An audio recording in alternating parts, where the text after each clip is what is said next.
बिस्मिल्लाहिर्रहमानिर्रहीम। अस्सलामुअलैकुम। कैसे हैं आप सब? जी हम बनाने जा रहे हैं शामी चिकन शामी। बहुत ही ज़बरदस्त रेसिपी है। 1 किलो दाल में हमने 1 किलो ही चिकन डाला और उसमें मैंने 1 अदद आलू जो है वो हल्का हल्का बारीक बारीक सा काट के रख लिया था, वो मैं ऐड कर दूँगी। और इसमें मैं 1 बोल के बराबर पानी डाल लूँगी। कुछ स्पाइसेस ऐड करूँगी। इसमें है दड़ा मिर्च 1 चम्मच, सुरख मिर्च सवा चम्मच है, 1.5 चम्मच आप लगा लें। 1 चम्मच मैंने हल्दी डाली थी और नमक था 1 चम्मच। जी तो इन शामियों को अच्छे से मैंने बारीक बारीक सा कूट लिया था हाथ की मदद से। आप इसको ग्राइंडर में भी कर सकते हैं, लेकिन हाथ की मदद से जो है ना वो बहुत ही ज़बरदस्त सा हल्का सा ज़बरदस्त सा टेस्ट आता है। तो आप कोशिश करें कि आप हाथ की मदद से इन टिक्कियों को सही से दाल को मैश कर लें।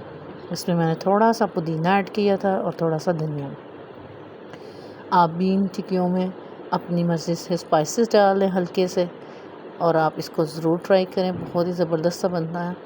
जी तो इन टिक्कियों को मैंने हाथ की मदद से मैश करके मुनासिब मिक़दार में 1 बोतल का ढक्कन लिया और उसमें मैंने ये मसाला भरते जा रही थी और उसको हाथ की मदद से ही दबा के हमने टिक्कियाँ तैयार कर ली थी। ये देखें बहुत ही आसान सा तरीका है।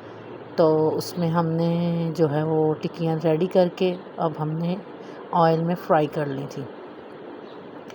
मुनासिब सी मिक़दार में आप ऑयल डालें, अंडे को फेंट लें, उसमें थोड़ा सा नमक और थोड़ी सी काली मिर्च डालें और उसको अंडे को अच्छे से फेंट के टिक्कियों पे मैंने लगा के इसको फ्राई कर लिया था। आप ये वीडियो कहाँ से देख रहे हैं प्लीज़ कमेंट में ज़रूर बताइएगा। आपके कमेंट का इंतज़ार रहता है और आपकी मोहब्बतों का भी इंतज़ार रहता है। तो आप ज़रूर बताएं कि आप ये वीडियो कहाँ से देख रहे हैं, तो मैं आपका थैंक यू कर सकूं। आपका छोटा सा कमेंट हमारे लिए बहुत ही ज़बरदस्त सी खुशी लाता है। तो आप अपने प्यारों का ख्याल रखें। अल्लाह हाफ़िज़।